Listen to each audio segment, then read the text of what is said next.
Hello, this is the first time of doing a video of anything like this description. What we're looking at here today is my juvenile iguana enclosure. The iguana enclosure is custom built. The dimensions are 6 foot high by around about 4 foot wide by about 2.5 foot deep. As you can see, what we've got here is a part land, part water based paludarium, I suppose, if you want to call it, but vivarium. I'm just going to go through some of the build process as some of the people have asked me, especially on some of the Facebook groups. What we have currently set up in here for lighting is 2 different types of lighting. In essence the same bulb, both mercury based halogen bulbs, one of them being an Arcadia 100 watt and the other one being a Mega Ray 160 watt. 2 basking points, roughly what you would expect to see in terms of distance from that sort of lamp. Kind of about 18 inches for the 160 watt and around about 12 for the 100 watt. It's my iguana blue, sitting there enjoying himself. Let's have a look.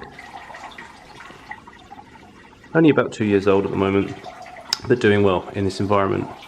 So let me just run through. Basically at the top here we have mesh. That's to provide good ventilation. Obviously iguanas require high humidity, but at the same time what you don't want to do is enclose the space in which they're in and stop any kind of air being allowed to escape and getting bacteria build-ups and some respiratory problems in iguanas.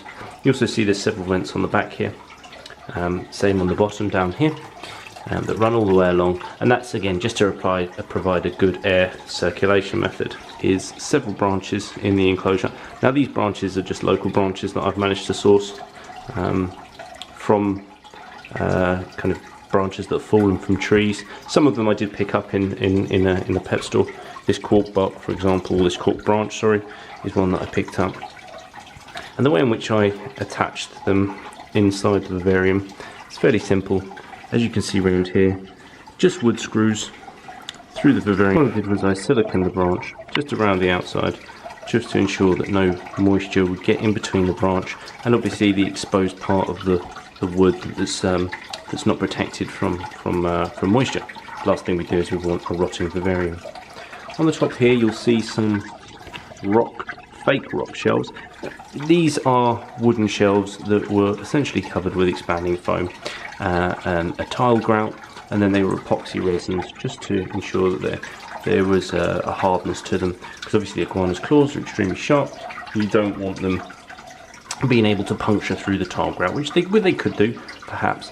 I would perhaps look at changing this method in the future, just because the epoxy gives it such a shine to it. It doesn't really look aesthetically pleasing, but at the same time it is very hard, and the idea is to try and naturally file down the nails of my iguana.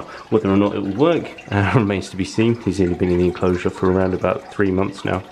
Same principle down there. I put little bits of slate and actually put them over in the epoxy as it was setting, just to give it so that it had some sort of rough surface in order to file down the nails. Down here we have an aquatic section. I don't know how well you can see that, but the back is a similar build as to what it was previously. It is a polystyrene cut out and just carved with a carving knife, Stanley knife, stuck together with silicone, tile grouted, and then epoxy resin. Tile grout is just a standard box standard tile grout. It was black. I mixed it with acrylic paint, non-toxic acrylic paint, just to create a grey kind of rock background, and covered it all in epoxy again, so it's all firm to the touch, so that it shouldn't. There are elements that are breaking off. Don't know whether or not you can see that there. I don't really know what to do about that. I think perhaps next time what I would do is I would just go for concrete throughout. But he enjoys the water, he uses it a lot.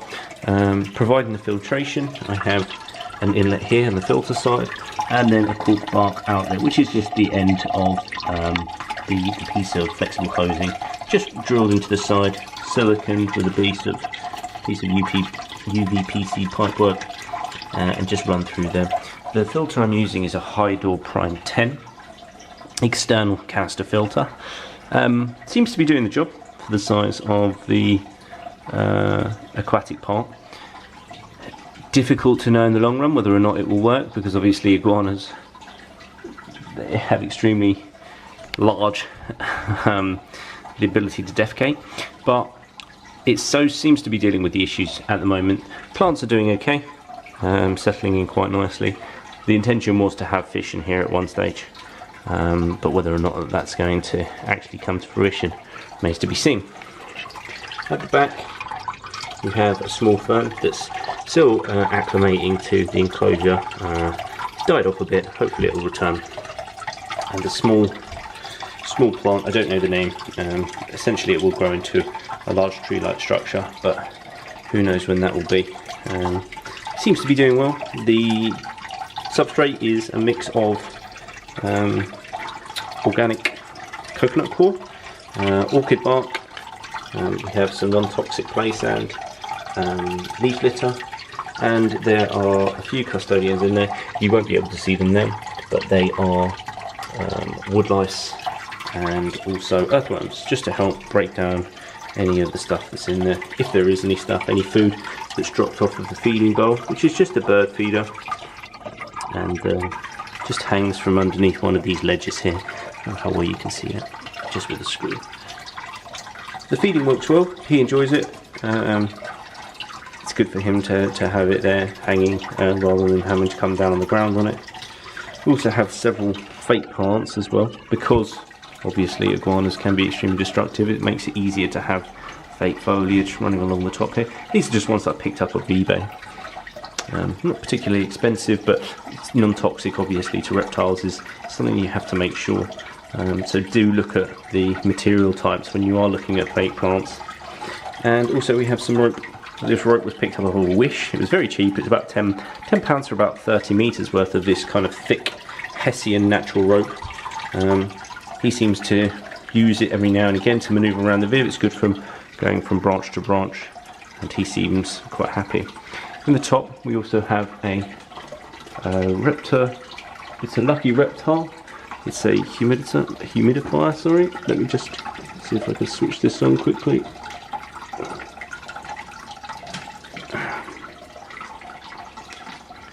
This comes on a couple of times a day. Just keeps it nice and humid within the enclosure. I leave it on for about 20 minutes to half an hour.